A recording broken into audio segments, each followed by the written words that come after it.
Hello and welcome to Politics Today. I'm Farhan Petafi. Once again, we are going to talk about economy of Pakistan because it is very important.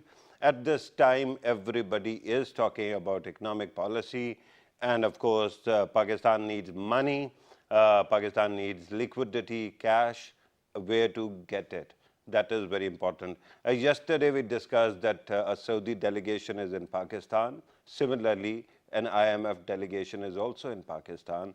We are discussing all possible outcomes.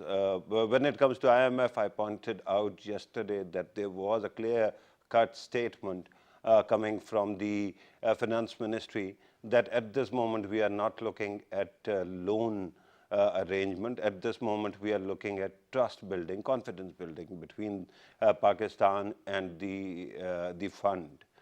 Today, we are going to talk about various aspects of economic challenges, particularly what exactly is the best solution possible. There are many options, for example, regarding the currency crunch, the forex crisis that media keeps on reporting we might be facing. For that, there were many solutions that were proposed. For example, asking expat Pakistanis to send money here. Then there was this option that we go to our brotherly countries like Saudi Arabia, and there was the mention of Islamic Development Fund, saving something like $2 billion for Pakistan. And now we are talking once again about IMF as well. So the basic question that we have to ask is, should Pakistan be approaching the fund for a bailout package or standby arrangement, or should Pakistan actually be borrowing, if it has to, from the commercial banks? In order to help us understand these and other matters regarding the economy, we are joined by Dr. Niaz, who is a political economist, a columnist, a regular on this channel, on this show. Thank you very much, sir, for being part of the program. Next to him is Syed Ali Ehsan, who is director of Prime Policy Research Institute for Market Economy. Thank you very much for being part of the program as well. Next to him is Dr. Vaqar Ahmed, Deputy Executive Director, Sustainable Development Policy Institute. And Dr. Vaqar, I usually, whenever you are on the panel, I have to start with you. Just frame the problem, economic challenges that the country is facing right now. Can you tell us where we are at? Thank you, Farhan. I think the problem is two-pronged. First, of course, is the widening of the trade deficit, which has eroded the foreign exchange reserves of the country, of course, and that is putting pressure on your currency. You have just seen currency nosedive to 128 rupees to a dollar. And of course, that can create problems for your future import payments, which are necessary for driving your industrial growth as well as overall GDP growth in the economy. The second prong of the problem is that of widening of fiscal deficit, where you have very less tax envelope, tax revenue envelope, or at least less than anticipated revenue collection, and an ever-increasing current expenditure needs of the government, you know. And between these... would you kindly qualify this phrase that you used, less than expected? Who was expecting the amount? The previous government, when it made the fiscal policy at that time, they showed us some projections and we are not meeting them, or something else is happening here? No, that's right. So Ministry of Finance has a 5-year medium-term budgetary framework. And as per their forecasts, they were expecting a much higher revenue collection, not just this year, but also for the next future years. They are, of course, this government is now starting from a lower base. And of course, while it was the last year of the previous government, they gave some sweeping tax exemptions as well. Not that people haven't benefited from those exemptions. For 1 month, we all did. Yes. The salaried class did. Yes. But of course, it could create problems for FBR, and you have now seen the supplementary finance bill, and many are now saying that the supplementary finance bill may not be enough, but certainly... and then there was a measure today as well, taking back the amnesty to the tax defaulters, the non-filers. And non-filers, yes. Yeah. So now non-filers. Remember last time we discussed it in this program whether it was advisable or not, and there was almost consensus that if the government now takes it back, people will think that it keeps on changing its mind. Yes. No, I think it's to the credit of the government that they have been listening to people. Okay. There was quite Not a bit to of... us. Of Not course, to me. to your program, of course, Okay. there was quite a bit of hue and cry, otherwise as well, that the sentiments of genuine taxpayers were hurt when Finance Minister announced that non-filers could now buy assets, of course, most notably real estate, as well as luxury vehicles. But of course, with these amendments, one can now, of course, see that the government was listening to the stakeholders. But I think the larger part of your question needs a much more broad-based answer, that for these two prongs of problems which the government has, which is the fiscal deficit and the current account deficit, what are those solutions? Dr. Saab, and I'm going to come back to you on that in a bit. Let me jump from doctor to doctor, if you permit me, Ali, and then I'm going coming back to you. He has talked about economy, he's an economist, you are a political economist. Now, tell me, how exactly is this crisis going to affect Pakistani people in political terms? And do you think that Pakistan, this government saw it coming?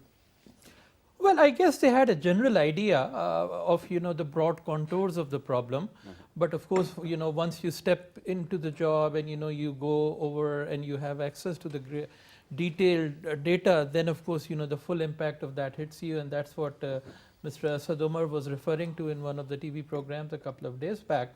But the issue is very much what Dr. Vaqar has, mentioned, the fiscal deficit and the external deficit. But then, I would also go to, the underlying causes of why Pakistan keeps having these the twin deficits so frequently. Every few years, if you see in the last 15 years, this is the third. Trade wasn't that big a problem before 2008, It's become, a very serious problem now over the last, few years. 10 years, actually. Yeah. Especially with the decision not to devalue, the rupee after 2013-14 under Mr. Dar. I think that has a lot to do. But then, I think there are also the underlying causes, the nature of the economy that we have, that, it doesn't earn you enough, foreign exchange reserves. It doesn't, generate enough tax revenues, and you have this perpetual problem, and all that we have is, the government just trying to do some kind of firefighting, dealing with symptoms rather than the deep Government causes. after government. Government after government, and right now, you don't even see that dealing with symptoms. Yeah, but Dr. Saab, there must be some reason why we are magnifying trade deficit now. Especially because even the IMF, according to certain reports, has told the government that if you want to rely on trade, this is not the right weather for it. It is not the right climate. China and America are engaged in this trade war. Yeah, exactly. And then it seems that every country is going to go for protectionism. So Pakistan can curtail its imports, but I don't know how does it increase its exports in this climate. I mean, that's absolutely true. I mean, it's a very bad, environment to think of becoming an Asian tiger, who export their... Or any tiger for that matter. For any of that. But, right now what we need is, some clear decision making. What we have is, dwindling foreign reserves. They've gone below $10 billion. And, we need to take a decision. This is, firefighting, the most basic things. It's not about, revamping the economy, which will take a very long time. It's about where the money is going to come from. And you said, whether we should take commercial loans or go to the IMF. I don't think it's a matter of this or that. I think an IMF loan, however bad it might be, and, I don't support their conditionalities, but the fact is that, it seems that it's inevitable at this stage. Okay. You can talk Going about to the the sizes. Because without the IMF's blessings, it's not even easy to raise funds in the international markets if you float debt, in the European markets and the US market. Unless, they have the comfort that, the IMF is behind you, it's going to be very difficult for Pakistan. And, these other measures asking expats to send in money, I mean, those are just, They won't be able to fix the problem in time. They might be able to contribute a lot, but it won't happen immediately as Well, I we mean, need most of it would have happened immediately, Okay. when you make a call.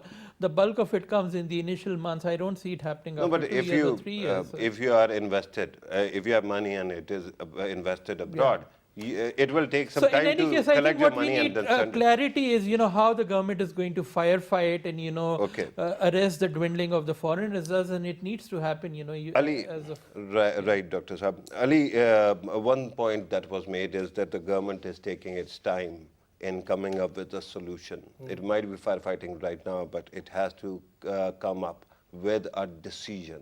Do you think there is any decision that might be pending, and why is the government taking this much time? Because it was the government, the finance minister, who actually pointed out that Pakistan will be needing somewhere between 9 to 12 or 13 billion dollars in coming few months. Farooq, like one of the first things that we have to accept is we're talking about the trade wars between the US and China. No, we are talking about Pakistan's economy. As well. Yeah. So we diverged. Those are very, very, very. The strategy that has been adopted by the Trump regime is not wise.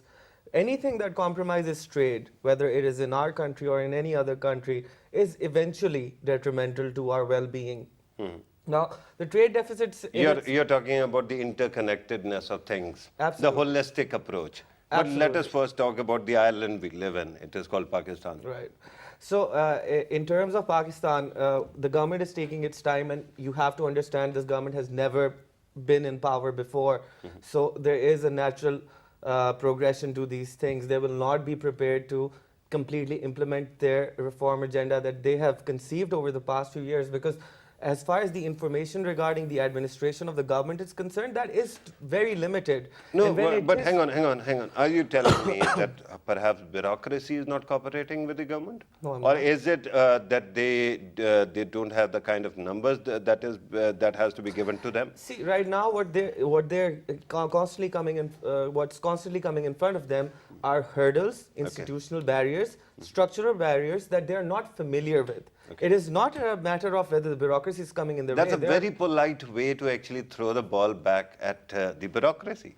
Structural problems, limitations. No, well, some of the major structural problems that arise from your budget include the fact that you have a certain minimal amount of money that you need to dedicate towards debt repayments, and certain minimal amounts of money that you need to commit to defense expenditure, and then you also need to certain minimum amount of money that you need to dedicate to administrative expenses of the government.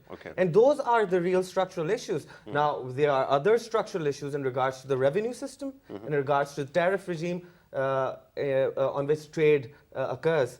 But, these are all interconnected things, and there is a straightforward way to address them. And but at the moment, the government is overwhelmed by its own special interests. I don't know what that means, and I'm going to come back to you to ask about that. But let me go back to Dr. Vaqar and ask him, what is that straightforward way to find a solution to all this? Well, I think we have to be clear on one thing.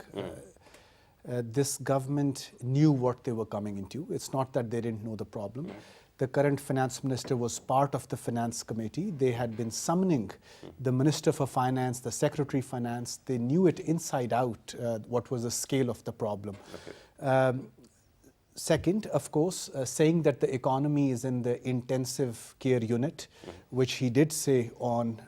Funny, I remember every year in my life, my awake life, when I've been told that.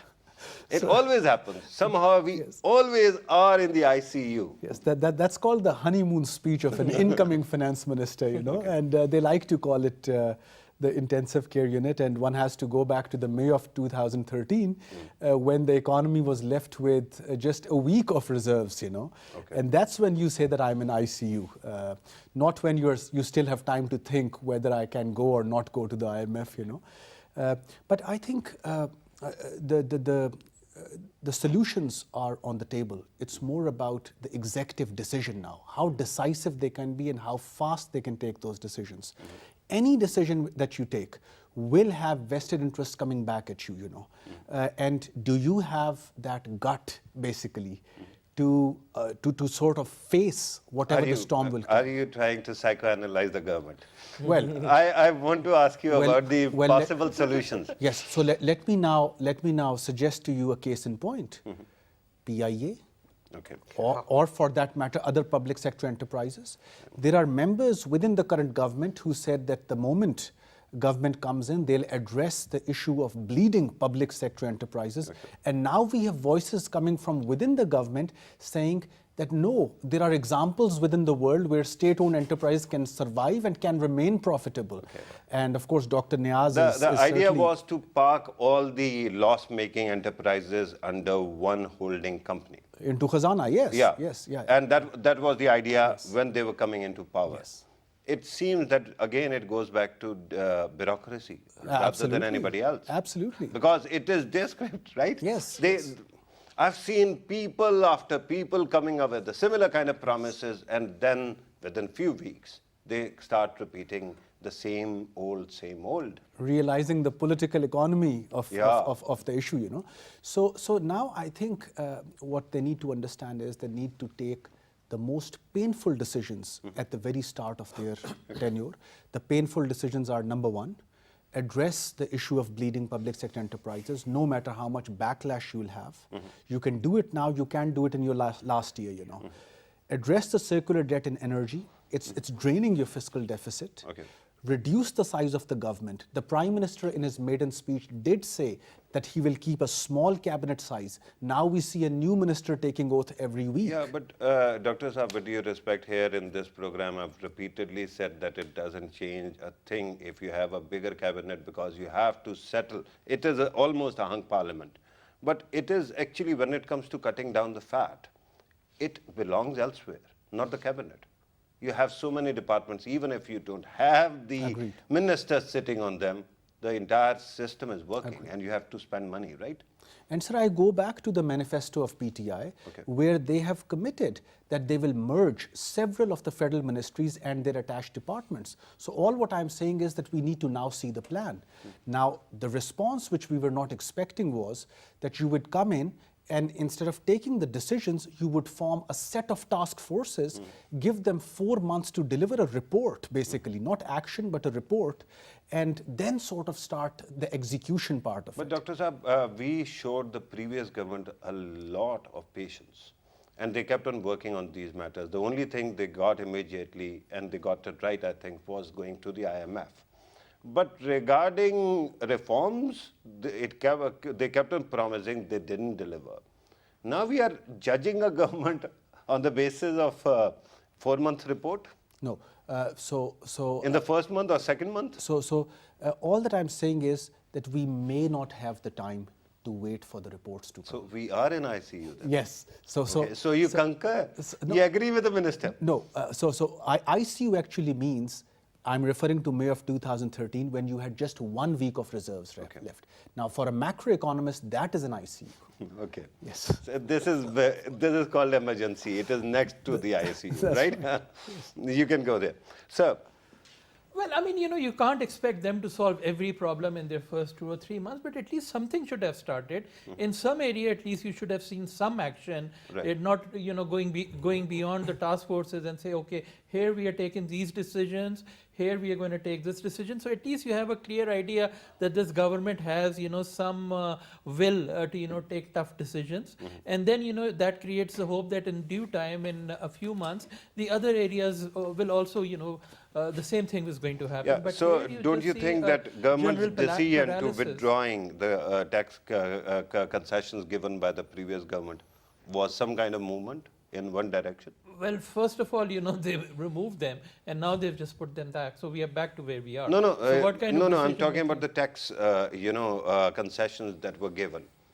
I'm talking about... Okay, for the salary class. Salaried class. And then, you can question whether that was the best thing to do. But still, that's a very small step. You are talking about, major reforms that have been promised in the area of FBR, in terms of bureaucracy, in terms of, the bleeding state enterprises, and at least somewhere, you should see some action by now. It just seems that, the government is sleeping at the moment. Right. Just to put it on record, when you said bleeding enterprises, you meant they are bleeding money. Yeah, It was not an adjective. No.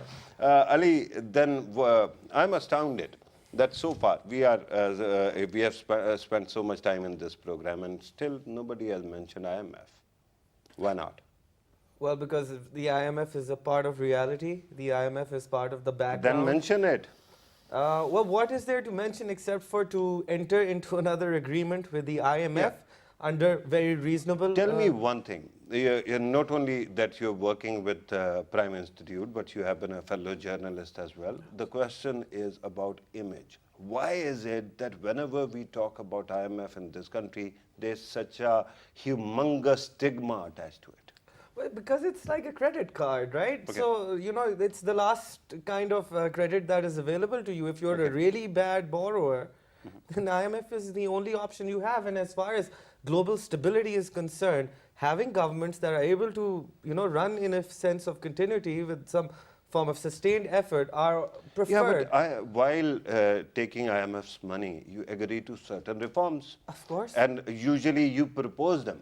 And when you don't deliver on those, of course, things don't improve. It doesn't mean IMF is doing something wrong to you. Well, the IMF is just a lender. And what happens essentially is that the IMF has to manage many of the political expectations of the people who are in the policy circles, who are in the planning circles.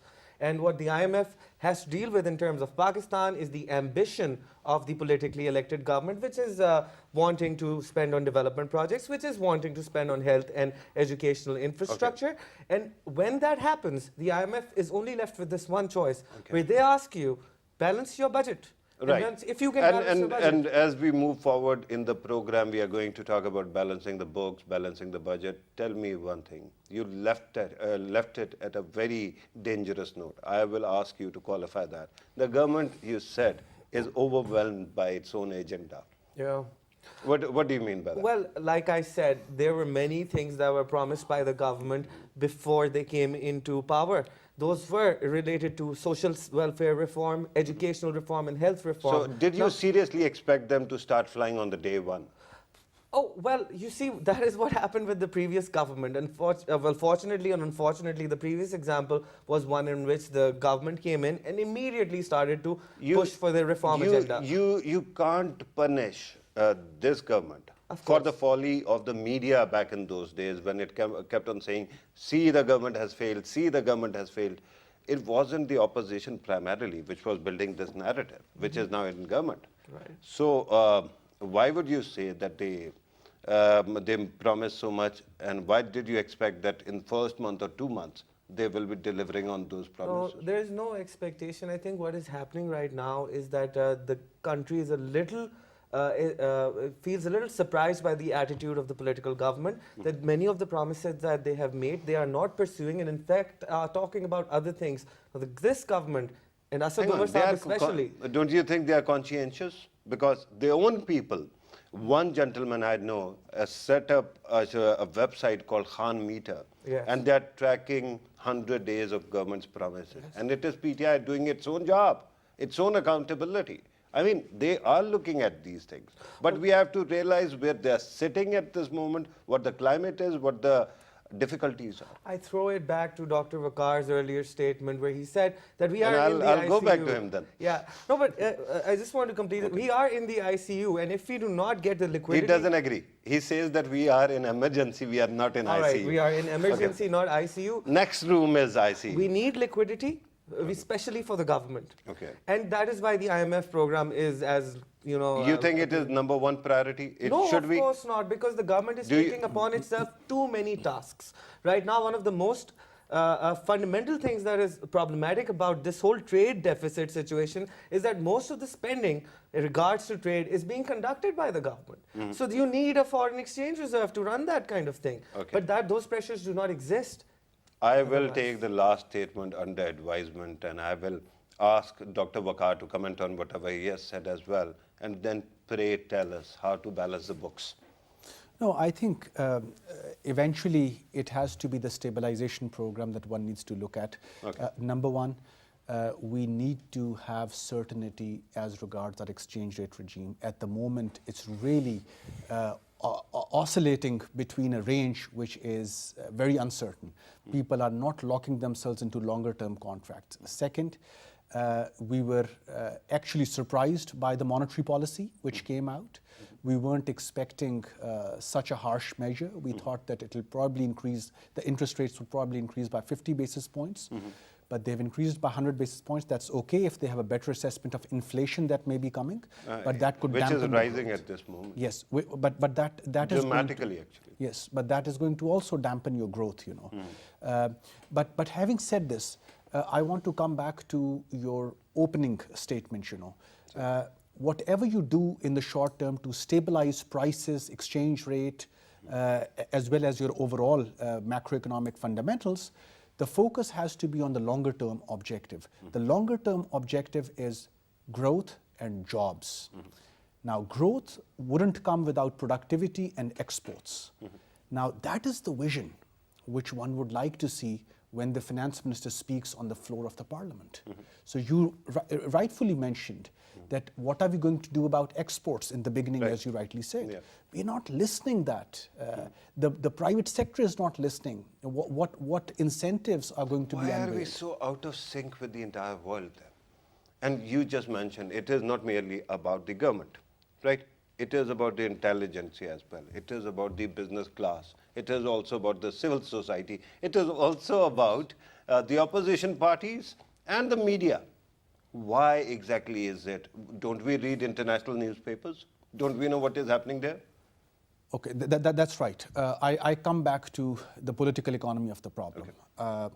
The government Can had you given... address the political economy of imagination here as well? Yes. Okay. Because we seem to be lacking there too. Okay. Okay. So you announced that... Remember, the Prime Minister in his opening speech showed us a picture of a stunted growth brain. It seems to be that we haven't been able to address these problems as a society. Certainly, yes. So over the weekend, one hears the announcement that ECC will meet next week and would tend to increase the electricity tariffs by 2 rupees. The ECC does meet, and then somebody says that, by the way, the by-elections are around the corner. Can you defer this increase of 2 rupees, you know? And it gets deferred, you know. And who says that? Well, it must be one of the cabinet members. You're breaking news here. Well, I mean, just identify the individual if you can. Some politician. Absolutely, yes. It has to be a voice from within the PTI, you know, and it gets deferred, you know. So you don't want to take measures at this stage simply on the base of politics. You have to play good economics, at least for once at the very start of your regime, you know, to get the house in order.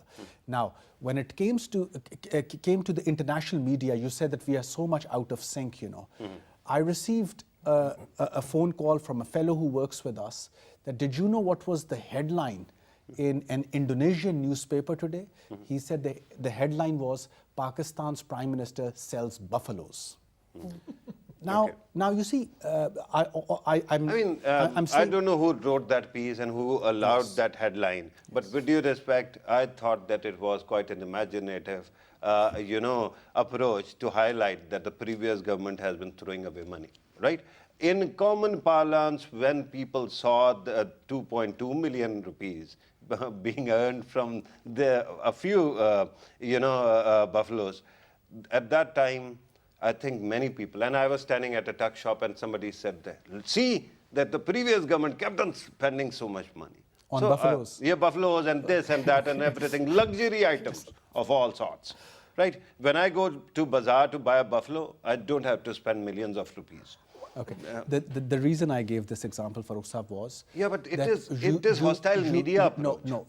What you want to appear in the international media for is your longer-term strategy and longer-term growth vision, and which is not appearing in my media or in the foreign media. My media is not publishing anything about economy. Okay. Hardly, if you talk about talk shows, hardly anybody even knows, has any idea what exactly to talk about. So but regarding just Pakistan's example is like Donald Trump. no matter what he does, if he does something good as well, I don't see any mention of media praising him. Farooq Saab, I give you another example, and then you can challenge me on that. I don't have Why did the incoming cabinet spoil the CPEC narrative? It was the CPEC narrative which was driving your growth. And suddenly you have scared away the Chinese who were just starting to buy land in your SEZs, special economic zones. You've just scared them away, by giving such a narrative in Forbes magazine, other news. Yeah, but that was again handling of the news as well. And let me remind you, before I go to Dr. Niaz Murtaza, that years ago, a couple of years ago at least, we saw this mention that Indian RAW is setting up a special unit to actually fight through media, the CPEC and all that. And you cannot actually rule out that possibility as well. If you are weak in any case, your enemy gets a chance, and perhaps they believe that it is a right to exploit you. And that might be also something of that sort. Amazingly, international media keeps on criticizing the most powerful man in the world, that is Donald Trump, but hardly ever any mention of Narendra Modi, who has been accused of killing 2,000 people. Yeah, but then what should the media report? There should be something to report about, right? Something should come out from the government. Okay, here are our policies for this. Here is our strategy for this. This is what we are planning to do. Every day, you hear something. Okay, Saudi Arabia is going to be part of CPEC. Next day, no, it's not going to be part of CPEC. Yeah, but Dr. Saab, again, is it not true that there might be some vacuum in the media or perceptions as well? For example, he just mentioned buffaloes. Simultaneously, a couple of days before that, there was, sale of the luxury cars as well.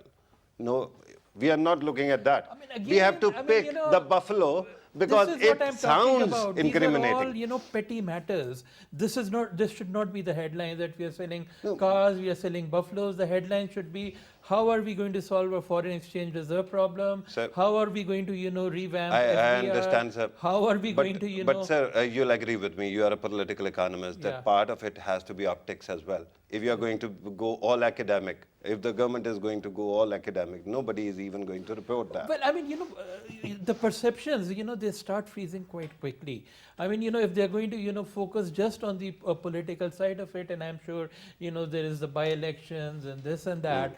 But then, you also have to think of the perceptions which are more important for the PTI, because, it's one with the support of the middle class, which is extremely impatient, which is looking for, a lot of results, which has a lot of hope, and, which can put money in the right places. And if, you're going to disappoint them one after another, then, everybody's just going to lose patience and say, this government is just paralyzed. So, what we need is in the next week, in the next 2 weeks, some solid decisions. So solid tell me, issues, help the government make those decisions. Where should Pakistan go for financing requirements? Well, the two immediate things are, how do you increase your tax revenues, and how do you increase that is not immediate, sir. That will take at least 1 year. Your foreign exchange reserves. Okay. At least let's have a decision. How to shore up the foreign currency reserves? Yeah, I mean, I'm sure if you leave the task to Asad Umar, he probably has his plans, but it's getting stuck at the political level, at the highest level. What exactly is the stance? It probably involves, going to the IMF. You can talk about how much money we should take from IMF. Something, Dr. Saab, help me understand this. India, I implied when I talked about Modi, that somehow it has a lot of power, soft power. It has influence over international media also. Somehow, whatever. There was a program that showed a drama featuring their actress. It showed that Hindu extremist terrorists might be doing something in the name of Kashmiris. And that program, next episode, was not aired by ABC. They cancelled the entire series of Quantico just because it angered Indians. Forget that kind of media. But let me build up. Allow me to build up. Pakistan goes to Saudi Arabia. Nikki Haley is sitting there in the cabinet. There is some kind of influence. All of a sudden, Donald Trump starts criticizing first OPEC and then Saudis. Pakistan goes to IMF. All of a sudden, their chief economist retires, and then an Indian national takes over. Well, that's a research position. It's not going to decide your policy lending. Indian issues, American. But whatever. She is wife of former Indian administrative service gentleman. That might be so, but we have to take a decision. Are we going to the IMF or not? And the you can question talk is, about can we- all the hostile media, but this is a state-owned TV. If they have some, programs, if they have some strategies, there's nothing to stop them from coming here on this TV and announcing it. They can. You do it will at their realize that now other channels behave better in terms of being PTV than PTV itself. Yeah. The So, government can go anywhere there's and they won't be stopped. There's no shortage of channels. This of is a media. very popular government, remember. With the media, it can kill. Yeah. It is so But popular. it's going to lose that popularity pretty soon if it doesn't start taking decisions. So. And it's very interesting to look at Ali Ehsan whenever somebody is talking. He is miming and he is giving expressions. So Ali, I'm coming back to you. IMF, that is the option we have. IMF is not the only option we have. Tell IMF is me where we about other start. options. Well, you see, Farhan, the first I mean, thing, selling Islamabad's property, asking for funds from abroad, it's won't very cut limited it. in scope. What we need to do is have some sense of ease of business in this country and some sense of predictability in the policy making. Okay, Regardless of how ease of business Of at a course. time when you're seriously worried about your imports and you have to curtail them. And you are adding more SROs. At that time, you're telling me that we should have ease of business. Look, I understand that it is a serious concern, but first you have to stabilize the situation. If you are going to try to go for something like GST and simultaneously discourage the imports, don't you think there's a fundamental conflict there? Absolutely, there is. The first thing that we need is taxation reform. And while the previous government did try to address It will take 1 year. Oh no, it has to happen right now, Farhan, because this is the time when the government comes. It is politically elected. It has the I'm saying strength something to else. make this happen. For the results to show, it will take at least 1 year. If Oh, they more. start something bigger, they won't get that kind of money immediately. Well, you would still be better perceived in the eyes of borrowers who are internationally settled, because you see, as long as you offer why do we worry predictability- about our image in their eyes? Because of liquidity issues, Farhan. Yeah, so we are going there. I mean, if you have credibility, you'll get a loan. If you have credibility, and for credibility, you need predictability in policy. Okay. And you need to bring in some reform. See, we talk about housing shortages in this country when we should be talking about property shortages in this country. There are so many fundamental problems, like the way you can build. Okay, I need money and I have to go somewhere. I can go to IMF or name another lender where I can go and get something like $9 to $13 billion. Yeah, no professional lender will be able to give you that much money in the credit situation that you are right now, apart from the IMF. Okay. The IMF was created for this purpose. So why do you tell me we have options? We have options because if we do not address our other options, and those are related to governance reform, if we do not address those, then we will be stuck with the IMF for the next 20, 30, 40 years. Yeah, but first fix the problem today, and then we can talk about 20, 30 years. Dr. Vaqar, is going to commercial banks also an option? It is, yes, certainly. Okay. So if I had to sort of list the set of questions, the set of options, as you were asking, yes, certainly, IMF, you still have your quota left. You can access somewhere to the tune of $6 to $7 billion US dollars. But won't it actually increase the interest rate to humongous, because they have some limitations, right? It'll increase a lot of things, by the way. You will have to devalue your currency. You'll have to increase your electricity and gas rates much higher. But that's one of the options. Increase the prices or remove the subsidies? Both, yes. You'll have to remove the subsidies as well. Yes, that's what IMF would like to see. But you rightly said IMF is one of the options. But I'd go back to where this government started. They said they had other options. What were those? So IMF is one. Second is the diaspora bonds. One needs to see a plan in fact, that was the first interview of the finance minister, that they will approach the overseas Pakistan. No, the diaspora bonds, bonds which will be issued to overseas Pakistanis. Okay. This was the first interview of the finance minister. Second, a third option is debt restructuring. All those payments which are immediate in nature, which is to the tune of 5.4 billion US dollars, which you need to repay this year, enter into an agreement with the key lenders, most notably China, this year. China and the Paris Group. That's right. So restructure this debt. That's number 3. Fourth is bond issue for your public sector projects. You can save a lot of your PSTP money, you can save a lot of your forex reserves by actually launching bonds for projects like, for example, Bhasha Dam. Okay. You can easily launch all these public sector enterprises have the autonomy to launch their bonds. Okay. So these are the immediate actions. One of the alternatives you had mentioned yourself, which the finance minister had said that they will bring in the Khazana model from the Malaysia. Even we haven't seen the working on that. Okay, okay. And if the government follows this course, how soon can we fix the problem? No, I think IMF... leave aside IMF. Yes. Talk about the other option, the bonds and all. On the diaspora bonds, the State Bank has been doing the working for the past 2 years, in fact. 2 years? The previous government was also doing it? The previous government had started the homework on this. They were expecting the widening of current account deficit to a point where they would need to approach the overseas Pakistan. They didn't do it because they had kept So the previous government knew what they were facing, and yet they gave you the bill, the budget that we saw. Indeed, and this option was kept just in case the previous government got re-elected. They had saved this option for that day, actually, and we know this now, of course. Doesn't it sound like scorched earth policy? That when you leave, you burn everything down and then say, if I come back, I will have the antidote to remove the poison? It's unfortunate, yes. And every government which has come into our office in the past 2 decades, the first order of the day was go back to IMF. Okay. But this approach, I mean, media usually does something very funny.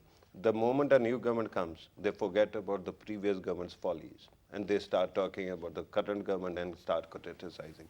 But if this was done by the previous government, that they deliberately, knowing that we were going to have this kind of deficit, left this kind of budget, and then poisoned the wells, right? Yeah, Shouldn't we be taking that up? There's a lot of blame to be assigned to the previous government, but the fact is, they've lost.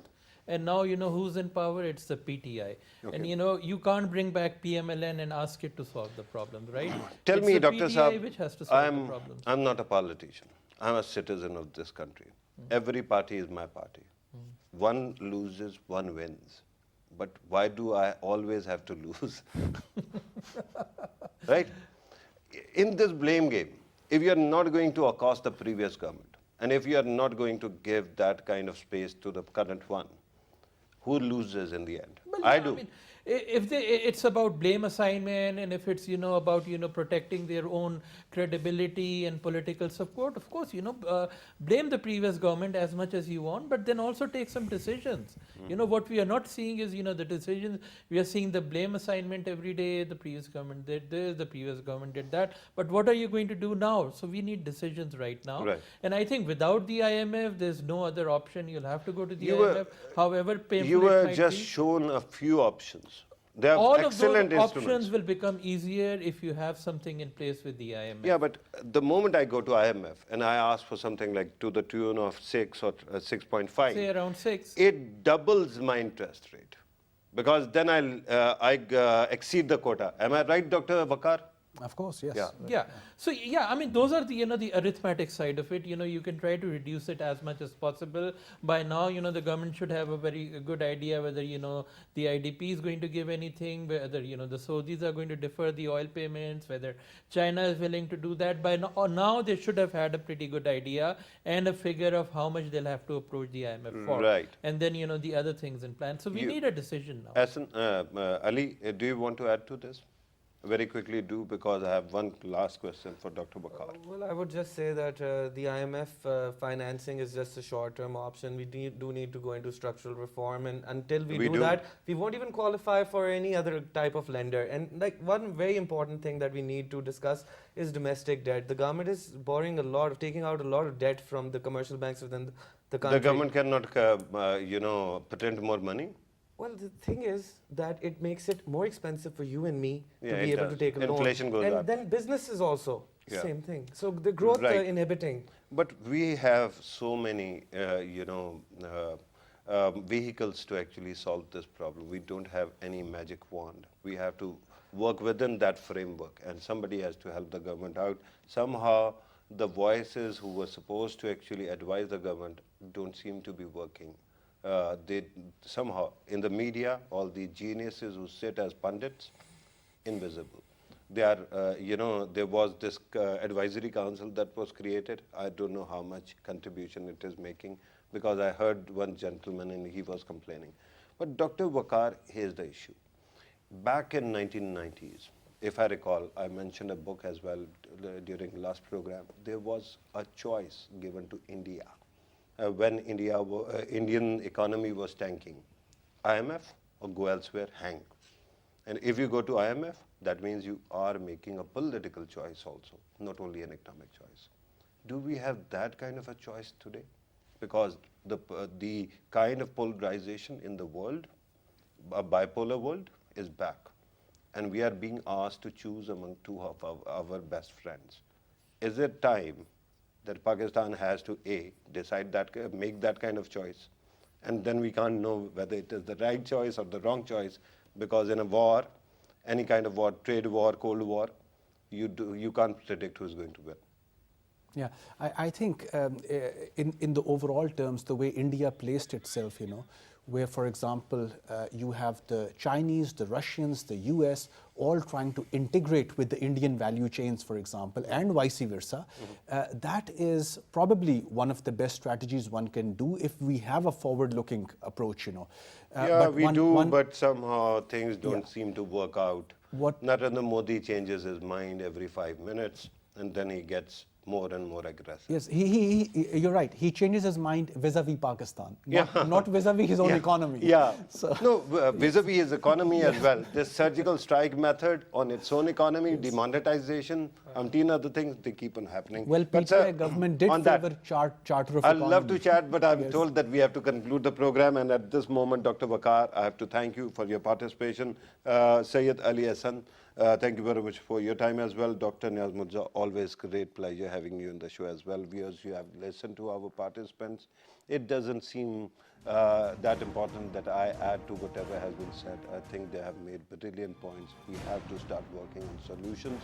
At this time, it seems that everybody keeps looking at the problems, not the possible solutions. Dr. Vaqar has mentioned a series of good options possible. I hope that without spending time, we make a decision instead of waiting for long, when it becomes critical that you have to take your country, your economy to the ICU again, and with different terms when you don't have that kind of money. The ICU being the IMF's very critical policies. This was today's program. Thank you very much for watching us. Take care.